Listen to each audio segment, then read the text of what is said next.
Hey all, this is Andy from Tennis with Andy. So the topic of today is every club player should be using a 98 square inch racket, 305 inches, 16 by 19, and Solinco Hyper G 17 gauge. And obviously, this isn't true.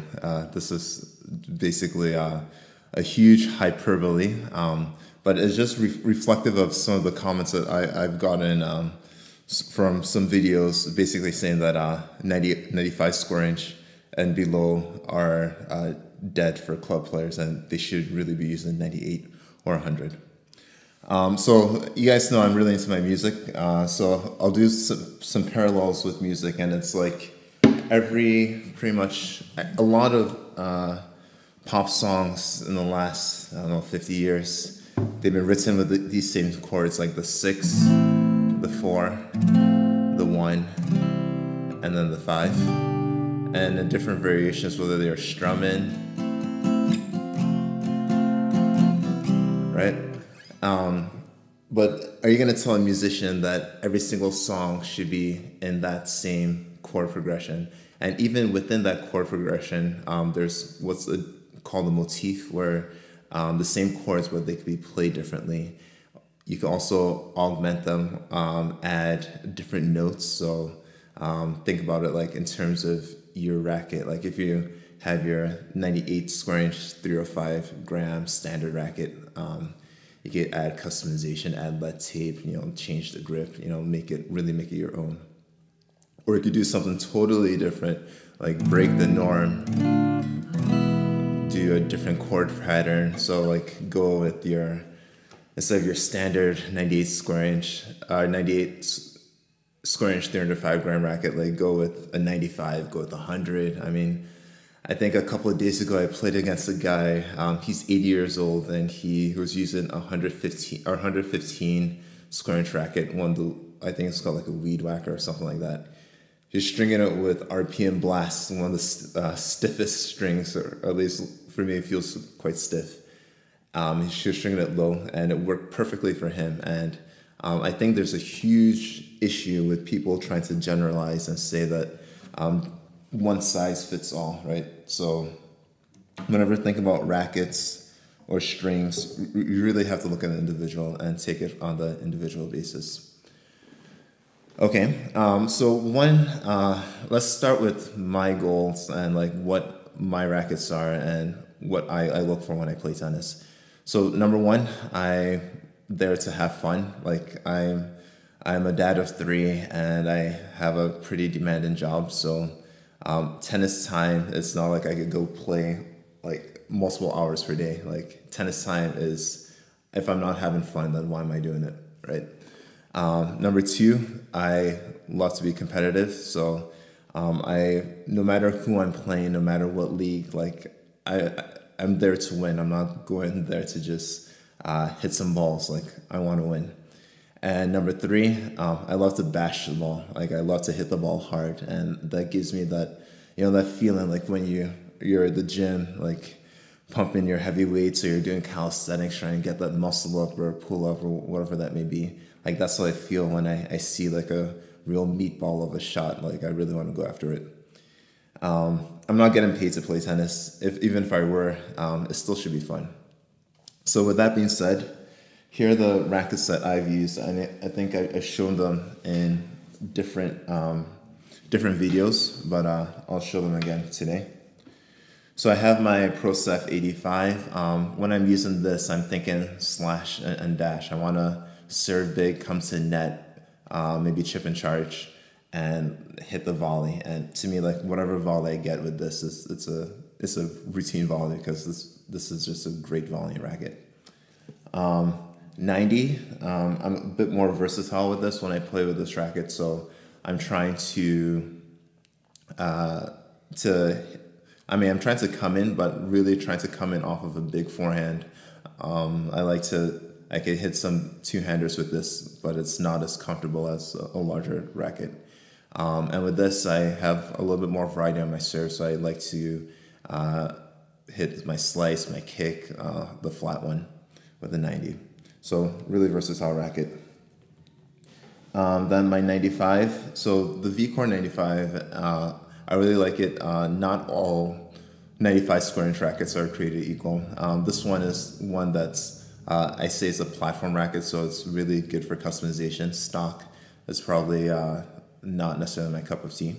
But I like it in that, like, I really could, with my forehand, I could go flat and hard, or I could do the loopy forehand. And backhand is pretty good too. It doesn't give me that same lift of a 98 or 100 square inch racket, but it's enough lift, and I just have to be aggressive with it. So I really like my V-Core. And last but not least, Diadem Elevator. So this is the 98 square inch racket. It's not your typical 305 gram. It's the tour version, so it's 315. So I like it in that, like, with this, unlike the others, I'm just really comfortable just staying at the baseline and just rattling forever. I think with this, the only drawback sometimes is I get too comfortable staying at the baseline, so I should come up to net and put away shots. But it's a good racket all around. So I could go into a match with any one of these 4 rackets and play well. I just chose for my game, for my interests, I'm using the 95, which is sort of the good balance of being able to play defense from the baseline and being aggressive and coming to net. One other comment that I've gotten is that the 85s or 90s or 95s, like, they're too demanding, or like you need to be, people aren't strong enough to play with those rackets. And like I'm a pretty strong guy, so it doesn't really equate for me. But like, if you think about it, like, when I'm playing tennis well, and if I'm doing what I'm supposed to do, like, the part that's supposed to get tired is my legs and my core. Like, if my arms are getting tired, that's a problem, because I shouldn't be using that much arms. And a lot of it too is personal preference. Like, for me, like, I could play with my 85, my Pro Stuff 85, which is 12.5 ounces or so, 340 grams. I could play with it forever, because it's like, I know that I don't have to do anything too fancy when I'm swinging. Like, just the ball impacting the racket, I could place it and direct it as I want. Playing with like a pure arrow, which I've done on a couple of occasions, it's 300 grams, very head heavy. And with that, I feel like I have to really go for my shots, or else the ball's gonna fly. So you see me going like heavy top spin on everything. And after a while, like, if you don't have the right form, or if you're forcing it, like, that's when I start to fatigue. That's when I start to get the arm pain or the shoulder pain.